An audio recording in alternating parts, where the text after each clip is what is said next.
ശോഭാ സുരേന്ദ്രൻ ഉറപ്പായിട്ടും ആ വംശത്തിൽപ്പെടുന്ന ഒരു ചീറ്റപ്പുലി തന്നെയാണ് അഖിൽ മാരാർ. തൃക്കാക്കര ഇന്ത്യ സംഘടിപ്പിച്ച ആവേശോജ്വലമായ റോഡ് ഷോ നയിക്കാൻ വേണ്ടി ഇവിടെ എത്തിച്ചേർന്ന ഒന്നും അസാധ്യമല്ല എന്ന് കേരളത്തിൽ തെളിയിച്ച, ഇവിടെ ഭാരതീയ ജനതാ പാർട്ടിക്ക് താമര ചിഹ്നത്തിൽ വിരിയിക്കാൻ കഴിയുമെന്ന് തെളിയിച്ചു കൊടുത്ത, തൃശ്ശൂർ സ്വന്തമാക്കിയ, ഇനി കേരളം സ്വന്തമാക്കാൻ പോകുന്ന പ്രിയപ്പെട്ട സുരേഷ് ഏട്ടൻ ഇവിടെ എത്തിച്ചേർന്നിട്ടുണ്ട്. അതിഗംഭീരമായിട്ടുള്ള ഒരു റോഡ് ഷോയാണ് നമ്മളിപ്പോൾ ഇന്നിവിടെ തൃക്കാക്കര നിയോജക മണ്ഡലത്തിൽ നമ്മൾ സംഘടിപ്പിച്ചത്.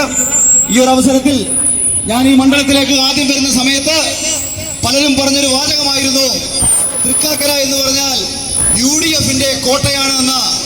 അവരോടെല്ലാം ഞാൻ പറഞ്ഞു, ഈ രാജ്യത്ത്, ഇന്ത്യ മഹാരാജ്യത്ത് ഒരുപാട് സംസ്ഥാനങ്ങൾ ഒരു കാലത്ത് കോൺഗ്രസിന്റെ കോട്ടയായിരുന്നു. ആ കോട്ട പൊളിച്ച രാഷ്ട്രീയ പാർട്ടിയുടെ പേര് ഭാരതീയ ജനതാ പാർട്ടി എന്നാണ്.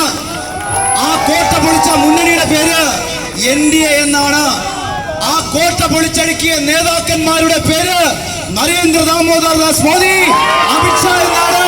അതുകൊണ്ട് ഞാൻ ഉറച്ചു വിശ്വസിക്കുന്നു, ഉറച്ചു പറയുന്നു, ഉറക്കെ പറയുന്നു, തൃക്കാക്കര നിയോജക മണ്ഡലം NDA പിടിച്ചെടുത്തിരിക്കും. അക്കാര്യത്തിൽ യാതൊരു സംശയവുമില്ല എന്നും ഇവിടെ ചരിത്രം തിരുത്തി കുറിച്ചുകൊണ്ട് NDAയുടെ സ്ഥാനാർത്ഥിയായി ഞാൻ വിജയിച്ചു വരുന്ന ദിവസമായിരിക്കും മെയ് 4-ാം തീയതി. ഇവിടെ എനിക്കൊരു സ്പെഷ്യൽ മെൻഷൻ കൂടി ചെയ്തുകൊണ്ട് അവസാനിപ്പിക്കാം.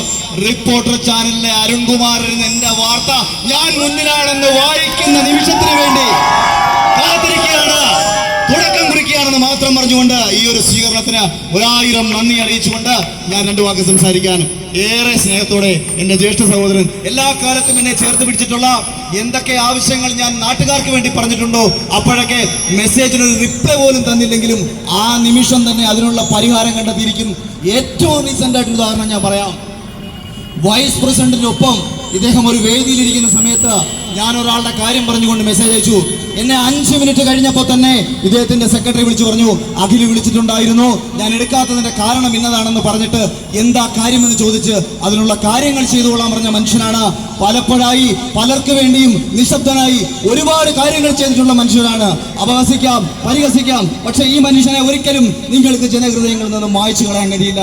അത്രയേറെ നന്മയുള്ള, അത്രയേറെ എനിക്ക് പ്രിയപ്പെട്ട സുരേഷ് ഗോപിക്ക്, നമ്മുടെ സൂപ്പർ സ്റ്റാറിനെ ഞാൻ ഈ 2 വാക്ക് സംസാരിക്കാൻ വേണ്ടി വിളിക്കുന്നു. നന്ദി, ജയ് ഹിന്ദ്. നമസ്കാരം. അഖിലിന് വേണ്ടി ഇത്രയും ആൾക്കാർ ഒരുമിച്ച് കൂടി അഖിലിന് പിന്തുണ നൽകുന്നു എന്നറിയുന്നതിൽ വലിയ സന്തോഷമുണ്ട്. ഞാൻ ഏതാണ്ട് 48 മണ്ഡലങ്ങളിലും പര്യടനം, പ്രചരണമൊക്കെ കഴിഞ്ഞ് അവസാന നിമിഷമാണ് ഇവിടെ എത്താൻ സാധിച്ചത്. പക്ഷേ ഈ ഒരു വരവോടുകൂടി മാത്രമാണ് എൻ്റെ പ്രചരണത്തിന് ഒരുപക്ഷെ ഒരു പൂർണ്ണത നേടാൻ സാധിക്കുന്നത്. ഉറപ്പായിട്ടും മാറേണ്ടതെല്ലാം മാറിയേ പറ്റൂ. മാറ്റേണ്ടത് ജനങ്ങളാണ്. ആ ജനങ്ങൾ തയ്യാറെടുത്ത് കഴിഞ്ഞിരിക്കുന്നു. നമുക്ക്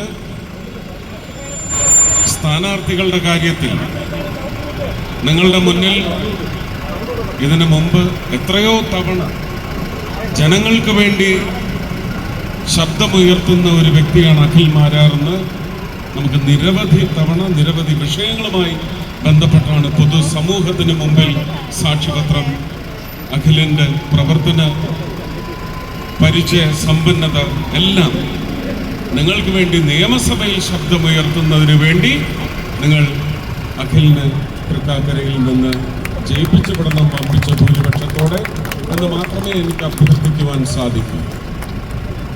മാറാത്തതൊന്നും ഉറച്ചു മാറില്ല എന്ന് പറഞ്ഞ് നിൽക്കുന്നവർ ഒരു ചെറിയ ആണിക്കല്ലിളകിയാൽ മതി, മാറും. ആ മാറ്റം തൃക്കാക്കരയ്ക്കും വേണം. അഖിൽ മാരാർ തൃശ്ശൂരിൽ ഞാൻ ഇതുപോലെ വാഹന പ്രചരണത്തിനും അതുപോലെ തന്നെ പല മീറ്റിങ്ങുകൾക്കും പോകുമ്പോഴൊക്കെ ഒരു 10 തവണയെങ്കിലും അവിടുത്തെ തെരുവുകളിൽ എനിക്ക് വേണ്ടി വോട്ട് യാചിച്ച് നടക്കുന്ന അഖിലിനെ ഞാൻ കണ്ടിട്ടുണ്ട്. അതുകൊണ്ടാണ് ഞാൻ ഈ നിമിഷം ഇവിടെ അവസാന നിമിഷം, നാളെ ഒരു ദിവസം കൂടിയേ ഉള്ളൂ, ഇല്ലാത്ത സമയം, ഇല്ലാത്ത ആരോഗ്യമൊക്കെ വെച്ചുകൊണ്ട് ഞാനിവിടെ എത്തിയിട്ടുള്ളത്. തൃക്കാക്കര അതിനുള്ള ഒരു നന്ദി സൂചകമായിട്ട് വിജയം മാത്രം അഖിലിന് സമ്മാനിക്കണമെന്ന് വളരെ താഴ്മയായി അഭ്യർത്ഥിക്കുകയാണ്. ചക്കയാണ് ചിഹ്നം. ഞാൻ ആദ്യമായിട്ടാണ് താമരക്കല്ലാതെ ഒരു ചിഹ്നത്തിൽ വോട്ട് അഭ്യർത്ഥിക്കുന്നത്. ഇതിനു മുമ്പ് BDJS-ന് വേണ്ടി 2016 അഭ്യർത്ഥിച്ചിട്ടുണ്ട്. ഈ ഇലക്ഷനിൽ ആദ്യമായിട്ടാണ്. കുന്നത്തുനാട് നിന്ന് നമ്മുടെ സഹോദരൻ ജയിച്ചു വരണം, തൃപ്പൂണിത്തറയിൽ നിന്ന് പ്രിയ സഹോദരി ജയിച്ചു വരണം. അതിന് 2020-യുടെയും BDJS-ൻ്റെയും ഒക്കെ സ്ഥാനാർത്ഥികൾ ജയിച്ചു വന്ന് ഒരു ശബ്ദശക്തിയായി കഴിഞ്ഞ 5 വർഷത്തെ ഭരണത്തിനിടയ്ക്ക് ഉണ്ടായിട്ടുള്ള ദുരന്തപൂർണമായ ഭരണനിർവഹണം ചോദ്യം ചെയ്യാൻ പോലും നിയമസഭയിൽ ആരും ഉണ്ടായില്ല. എല്ലാവരും അങ്ങോട്ടും ഇങ്ങോട്ടും ഈ സ്വർണത്തിൻ്റെ കാര്യമാണെങ്കിൽ തന്നെ അവിടുന്ന് സോണിയാഗാന്ധിയുടെ ഫോട്ടോ ഇടും, ഇവിടുന്ന് അങ്ങോട്ട് കടകംപള്ളിയുടെ ഫോട്ടോ ഇടും, ഉടനെ അവിടുന്ന് പിങ്കി മോളുടെ പടവിടും, രാഹുലിൻ്റെ പടവിടും, ഉടനെ വാസവൻ മിനിസ്റ്റർ അടൂർ പ്രകാശ്, ഇങ്ങനെ പടവിട്ട് കളിക്കും. നമ്മൾ ചീട്ടുകളിയാണ് അവിടെ നടന്നുകൊണ്ടിരുന്നത്. ജോസും ജാക്കിയും ആസും പിന്നെ ജോക്കറയൊക്കെ ഇട്ടുള്ള ഒരു കളിയാണ് നടന്നുകൊണ്ടിരുന്നത്. പക്ഷേ അവിടെ ശോഭാ സുരേന്ദ്രൻ ഉറപ്പായിട്ടും ആ വംശത്തിൽപ്പെടുന്ന ഒരു ചീറ്റപ്പുലി തന്നെയാണ് അഖിൽ മാരാർ. അവരുടെ ശബ്ദം ഉണ്ടായിരുന്നെങ്കിൽ, ജനങ്ങൾക്ക് വേണ്ടിയുള്ള ശബ്ദം അവിടെ ഉയർന്നേന്. അത് അടുത്ത 5 വർഷം നിങ്ങൾ ഉറപ്പുവരുത്തണം. അക്കൂട്ടത്തിൽ പ്രിയ അഖിൽ മാരാറും ഉണ്ടാവണമെന്ന് മാത്രം ആഗ്രഹിച്ച് പ്രാർത്ഥിച്ച് അഖിലിനെ അനുഗ്രഹിച്ചുകൊണ്ട് എല്ലാവിധ നന്മകളും നേരുന്നു അഖിലിനും. അഖിൽ MLA ആകാൻ പോകുന്ന തൃക്കാക്കര മണ്ഡലത്തിന് എല്ലാവർക്കും എൻ്റെ സ്നേഹം, നന്ദി, നമസ്കാരം.